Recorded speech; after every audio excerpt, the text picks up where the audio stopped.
ভারী বৃষ্টিতে চট্টগ্রাম নগরের নিম্নাঞ্চলে জলাবদ্ধতা দেখা দিয়েছে। এ বিষয়ে আরও জানাতে যুক্ত হয়েছেন সহকর্মী মুজিবুল হক। মুজিব, সামান্য বৃষ্টিতে নগর তলিয়ে যাওয়ার চিত্র প্রায়ই আমরা দেখে থাকি। আজকের সৃষ্ট জলাবদ্ধতায় কতটা দুর্ভোগ বাড়লো নগরবাসীর, আর সমাধানে যে চলমান প্রজেক্টগুলো আছে সেগুলা কবে আসলে কাজে দিবে? সাথে বৃষ্টি হলেই এই নগরে জলাবদ্ধতা হবে, জলজট তৈরি হবে, সেটি এখন এক প্রকার নিয়মে পরিণত হয়েছে। আমরা গত কয়েক বছর ধরেই দেখছি, বছরের পর বছর বলতে গেলে এই শহরের নিম্নাঞ্চল যেগুলো আছে, বিশেষ করে কাতালগঞ্জ, পাঁচলাইশ, শোলকবহর, বহদ্দারহাট, মুরাদপুর, এই জায়গাগুলোতে জলাবদ্ধতা তৈরি হয়।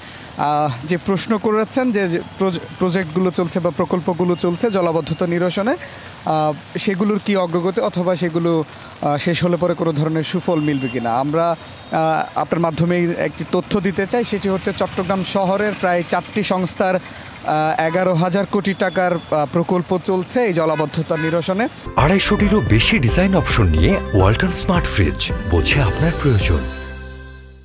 যে খালগুলো আছে সেই খালগুলো খননের যে প্রক্রিয়া সেগুলো চলছে, খাল নালা ড্রেনেজগুলো পরিষ্কারের যে প্রকল্প সেগুলো চলছে, বহুমুখী কাজ আসলে চলছে। কিন্তু এরপরেও বছরের পর বছর যে জলাবদ্ধতার যে সমস্যা, যে দুর্ভোগ, সেটি থেকে বন্দরনগরী মানুষের মুক্তি মিলছে না।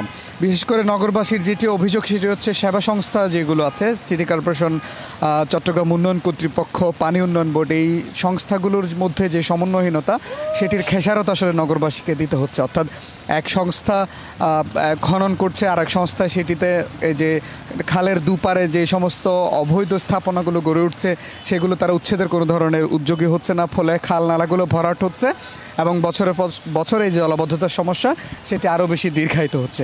তো আমরা দেখছি যে দিন যত যাচ্ছে তত আসলে নতুন নতুন এলাকা জলাবদ্ধতার মধ্যে পড়ছে, অর্থাৎ নিম্নাঞ্চলগুলোর পাশাপাশি আরও নতুন করে জায়গা জলাবদ্ধতার সৃষ্টি হচ্ছে। তো এই সমস্যা থেকে কবে নাগাদ আসলে মুক্তি মিলবে সেই প্রশ্নের উত্তর আসলে কারো কাছে নেই। সাধারণ মানুষকে ভুগতে হচ্ছে, বৃষ্টি হলে পরেই এই জলাবদ্ধতা নিয়মে পরিণত হয়েছে এক প্রকার এই বন্দরনগরী মানুষের জন্য। তো এই ছিল আমার কাছে চট্টগ্রাম থেকে খবরাখবর। ধন্যবাদ মুজিবুল।